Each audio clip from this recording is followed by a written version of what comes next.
Welcome to the Baseface Network.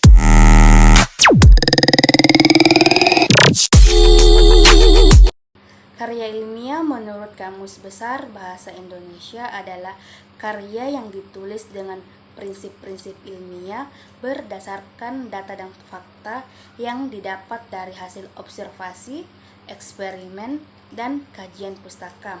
Nah, observasi itu suatu aktivitas yang dilakukan untuk mengamati secara langsung suatu objek tertentu dengan tujuan untuk memperoleh sejumlah informasi dan data.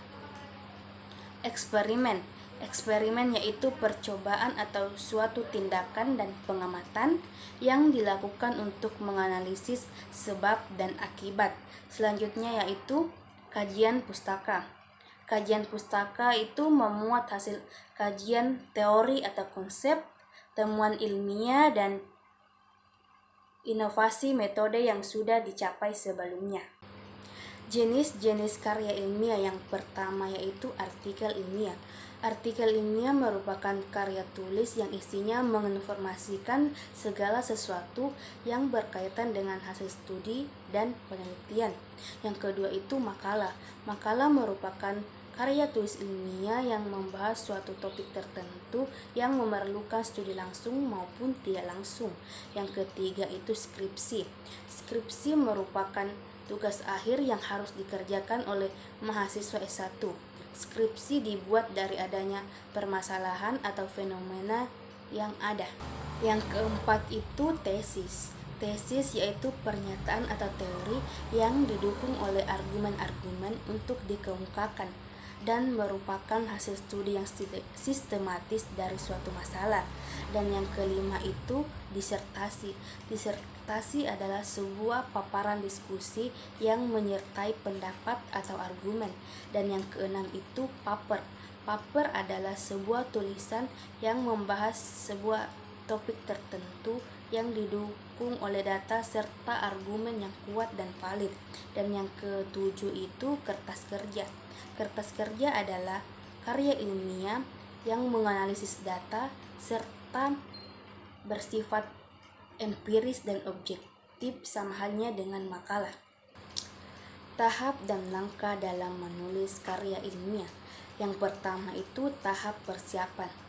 Tahap persiapan yaitu rangkaian kegiatan awal sebelum memulai pengumpulan dan pengolahan data.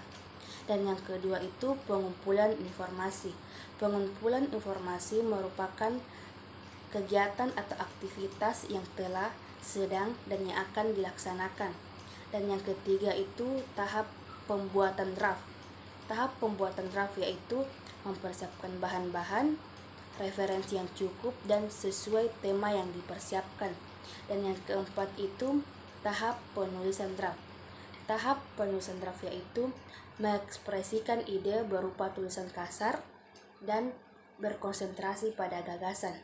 Yang keempat itu tahap revisi yaitu tindakan melakukan perubahan terhadap sesuatu yang asli. Dan yang kelima itu tahap penyuntingan. Tahap penyuntingan merupakan proses membaca, mencermati, dan memperbaiki. Dan tahap keenam itu publikasi, yaitu menyesuaikan tulisan dengan media publikasi yang digunakan. Dan tahap ketujuh yaitu tahap evaluasi, yaitu proses mengkaji secara kritis sesuatu aktivitas. Teknik penyusun karya ilmiah. Yang pertama itu bagian pembuka. Bagian pembuka biasanya berisi sampul, halaman, daftar isi, kata pengantar, dan judul. Yang kedua itu bagian isi. Bagian isi merupakan bagian inti dari karya ilmiah yang meliputi bab pendahuluan, bab pembahasan, tujuan, manfaat, dan bab penutup. Yang ketiga itu pembahasan. Pembahasan yaitu pemaparan mengenai analisis hasil penelitian. Dan yang keempat itu metodologi penelitian, yaitu proses atau cara ilmiah untuk mendapatkan data yang digunakan untuk keperluan penelitian. Yang kelima itu hasil penelitian.